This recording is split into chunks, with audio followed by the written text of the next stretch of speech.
কেমন আছেন? আজকে নিয়ে এসেছি দারুক গাছ। দারুক গাছ কি জানেন? নিম গাছ।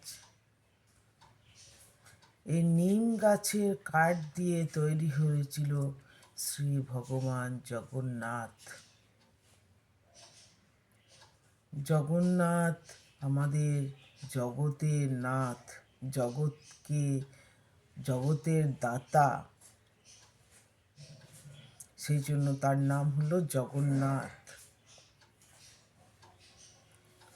তো যে কোনো নিম গাছ দিয়ে তো আর জগন্নাথ বানানো যায় না। জগন্নাথ বানাতে হলে, জগন্নাথের মূর্তি তৈরি করতে গেলে 12 বছর থেকে 19 বছর অপেক্ষা করতে হয়। তখন গাছ তৈরি হয়।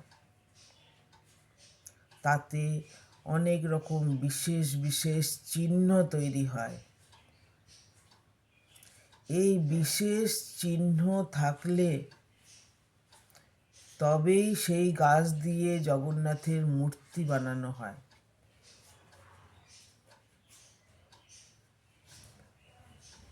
তো রাজা ইন্দ্রদ্যুম্ন স্বপ্ন পেলেন।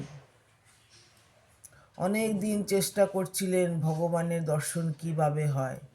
ভগবত পড়ার চেষ্টা করছিলেন, নানা ব্রাহ্মণ মুনির কাছে উনি আশ্রয় নিচ্ছিলেন। তার রাজ্য থেকে তাকে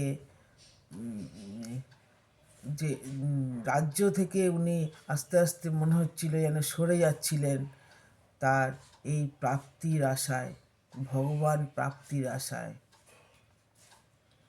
একদিন স্বপ্ন পেলেন যে এই জায়গাতে তুমি একটা নিম গাছ পাবে।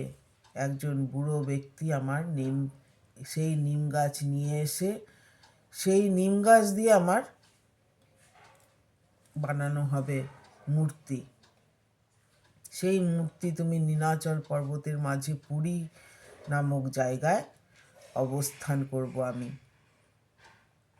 তো সেই মতনই কাজ। নিয়ে আসা হলো, ব্রাহ্মণ এলেন, ব্রাহ্মণ খুঁজে বার করে নিয়ে এলেন কাঠ। রাজা তো কে বানাবেন? কাঠ তো নিয়ে আসা হলো, কে বানাবেন? অনেক মিস্ত্রি ডেকে বানানোর চেষ্টা হলো, কিন্তু গাছে একটা কোপও দেওয়া যাচ্ছিল না। সেই ব্যক্তি বললেন, আমি বানাবো ভগবান, আমি বানাবো।